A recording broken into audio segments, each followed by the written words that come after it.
నిజామాబాద్లో ఊర పండుగ సంబరాలు ఘనంగా జరిగాయి. సర్వ సమాజ ఆధ్వర్యంలో జరిగిన ఈ వేడుకలకు ఇందూరు ప్రజలు భక్తజనం భారీ సంఖ్యలో పాల్గొన్నారు. నగరంలోని 14 చోట్ల కొలువైన గ్రామదేవతల ఊరేగింపును అంగరంగ వైభవంగా నిర్వహించారు. కిల్లా రఘునాథాలయం వద్ద ఉన్న శారదాంబ గద్దె నుంచి గ్రామదేవతలను ప్రత్యేకంగా అలంకరించి డప్పు చప్పుళ్లు మేళతాళాల నడుమ ఊరేగించారు. శివసత్తుల పూనకాలు పోతరాజుల విన్యాసాలు ప్రత్యేక ఆకర్షణగా నిలిచాయి.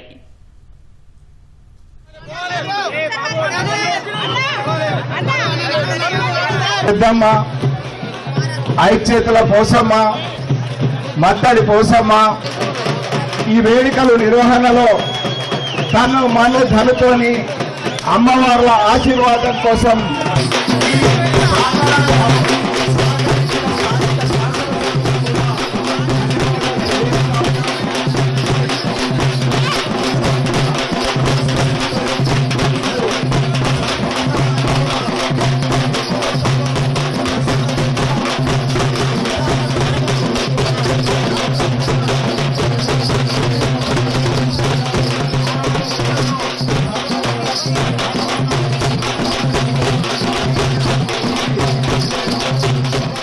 అనాదిగా వస్తున్న ఈ ఇందూరు నగరంలో ఊరు పండుగ మన సంస్కృతి సాంప్రదాయాలకు అనుగుణంగా మనం నిర్వహించుకుంటూ ఉంటాం. ఈ కార్యక్రమాన్ని సంవత్సర కాలంలో వస్తున్న అన్ని పండుగల కన్నా ఈ ఊరు పండుగ అనేది ఇందూరు నగరంలో ఒక ప్రత్యేకమైన పండుగ ఇది.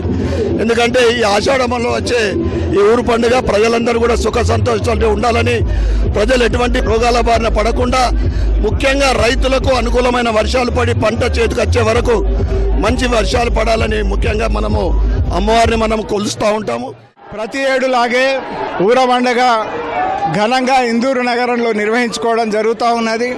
ఉజ్జయిని మహాకాళి అమ్మవారి జాతర బోనాల జాతర ఏదైతే జరుగుతుందో సికింద్రాబాద్లో లష్కర్ బోనాలు ఆ రోజే ఇక్కడ నిర్వహించుకోవడం ఆనవాయితీ. ఆ పరంపర తరాల నుంచి కొనసాగుతుంది. అమ్మవార్లకు నైవేద్యం ఎక్కించినటువంటి సరి ప్రసాదాన్ని ఇళ్లలో చల్లుకుంటే ఆ ఇంట్లో ఉన్నటువంటి మనుషులు, పొలాలలో చదువుకుంటే సమృద్ధిగా పంటలు పండుతాయి, ఎటువంటి రోగాల బారిన పడకుండా అనేటువంటిది మా ప్రగాఢ విశ్వాసం.